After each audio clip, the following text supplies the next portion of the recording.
देखते होता हमारे उड़हिया बैठी के पिपरा के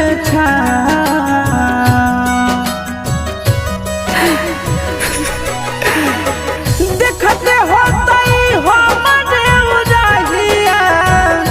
बैठी के पिपरा के रुक रुक रुक अरे टरेनिया